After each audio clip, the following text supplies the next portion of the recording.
Bismillahirrahmanirrahim. Assalamualaikum warahmatullahi wabarakatuh. Jadi di sini kami dari kelompok 5 akan membahas tentang sistem pernapasan pada makhluk hidup yang tertera dalam tema 2 subtema 1 pembelajaran di kelas 5 SD atau MI. Perkenalkan, nama saya Hairatul Mizani dengan NIM 20106095.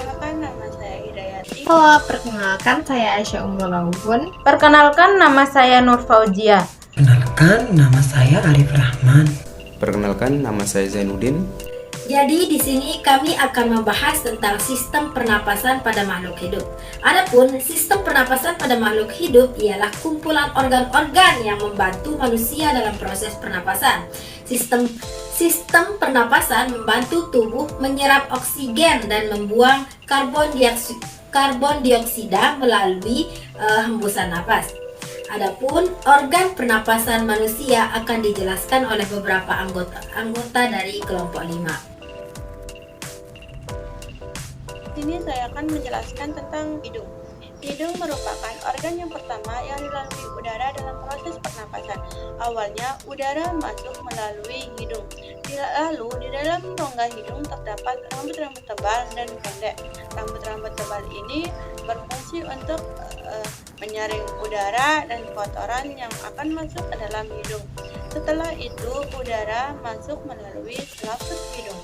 Selaput hidung berfungsi untuk menambahkan udara yang akan masuk ke dalam hidung. Selanjutnya yaitu faring. Faring merupakan persilangan tempat jalur pernapasan dan makanan. Jadi pada faring ini adalah tempat dilaluinya udara pernapasan dan makanan yang berasal dari mulut dan hidung. Kemudian setelah melalui faring, udara akan memasuki laring. Di belakang lidah dan di depan laring terdapat epiglotis yang berfungsi mengatur udara dan makanan masuk pada salurannya masing-masing. Ketika makanan ditelan, laring bergerak ke atas dan mendorong epiglotis sehingga menutupi glotis. Glotis ini adalah bukaan trakea atau tenggorokan.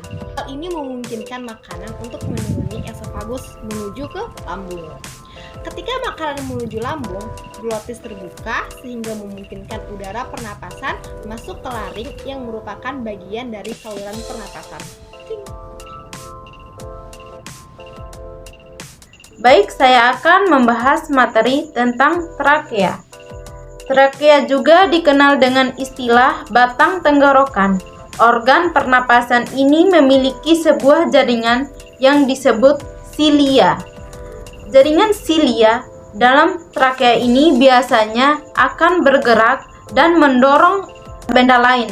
Dalam trakea ini, jaringan silia ini memiliki fungsi mengusir kotoran, debu-debu, dan bakteri yang masuk ke dalam trakea.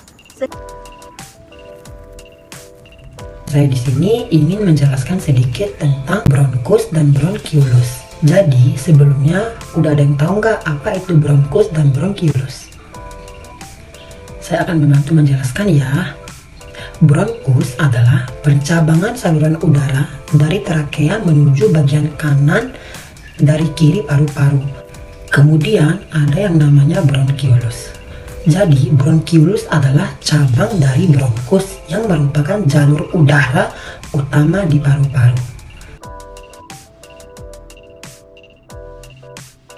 Alveolus terletak di dalam paru-paru manusia, lebih tepatnya dikelilingi oleh kepilar-kepilar darah.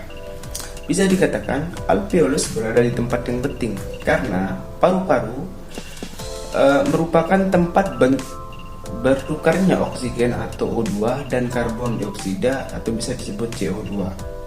Proses pernapasan pada manusia dimulai ketika udara masuk ke dalam tubuh melalui hidung dan masuk ke dalam batang tenggorokan.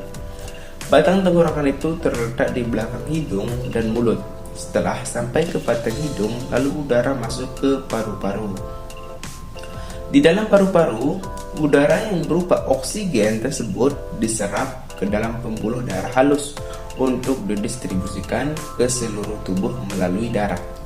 Sebaliknya, udara berupa karbon dioksida atau juga kita sebut CO2 dari pembuluh darah akan dipisahkan dan dibuang oleh tubuh. Pembuangan tersebut dilakukan dengan cara menghembuskan napas, seperti yang kita lakukan sehari-hari.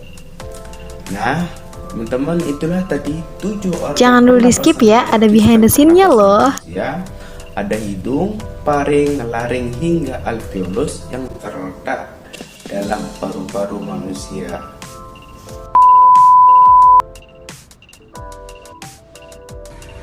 Assalamualaikum warahmatullahi wabarakatuh. Halo, perkenalkan saya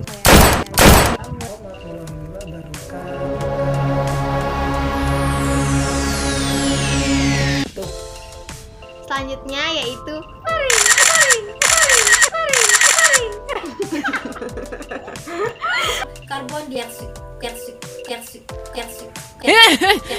Karbon dioksida. Baik. Assalamualaikum.